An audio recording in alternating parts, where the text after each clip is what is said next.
Education is considered a right in the Universal Declaration of Human Rights, for a lot of reasons, including education is one of the most powerful tools in lifting society, excluding children and adults out of poverty and into society. As the UNESCO affirms, one of the intentions of the article is to fight against poverty, so all people have the same opportunities and live a life with minimal economical worries. Education is a problem that has always been decisive in the evolution of societies and the system that will control them. So this is a topic that must be reviewed in order to offer us a clear vision of how our society is working now and how it will work in the future. Even though the topic can be viewed with a scientific-backed context, the ideological context plays an important role here.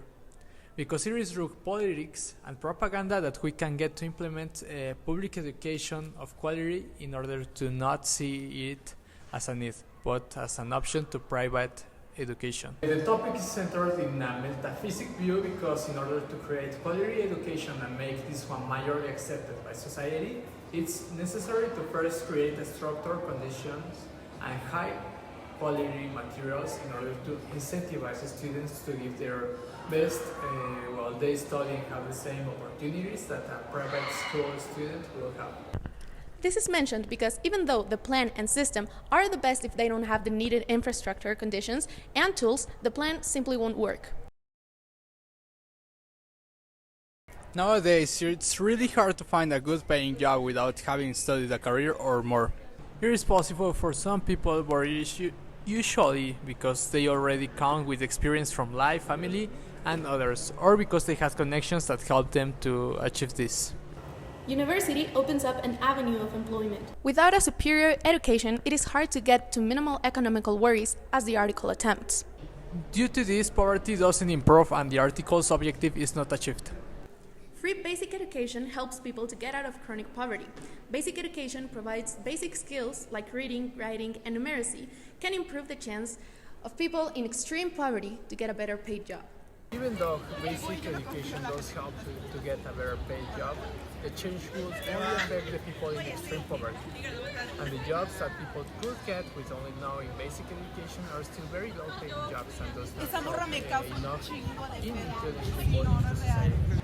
The gap between middle class and low class is still very significant. Rawls would argue that university tuition fees should be paid by governments in order to make it just. He claims that in any society, social values such as liberty, opportunity, income, wealth, etc. should be distributed equally.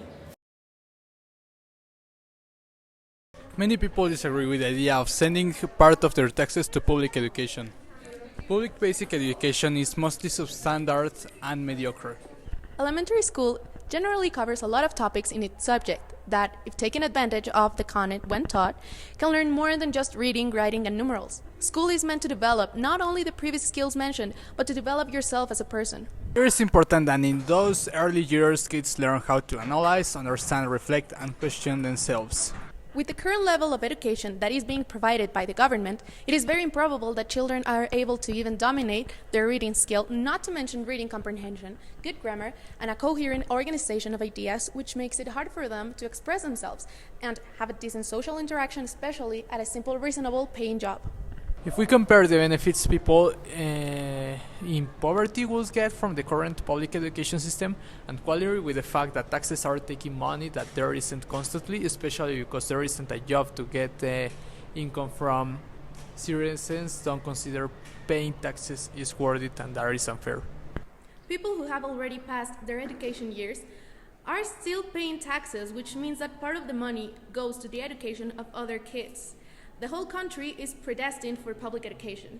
Liberal supporter Robert Nozick would say that only the minimal state is justified, otherwise it is violating people's rights. Hence, the government should not intervene and therefore university education should be paid for everyone. Taxes go for school where my kids and I won't go. All the money that someone worked for in order to offer a good education for his own kids will go to pay for the education of a student that probably won't do anything for them because of the lack of a superior education will get them nowhere.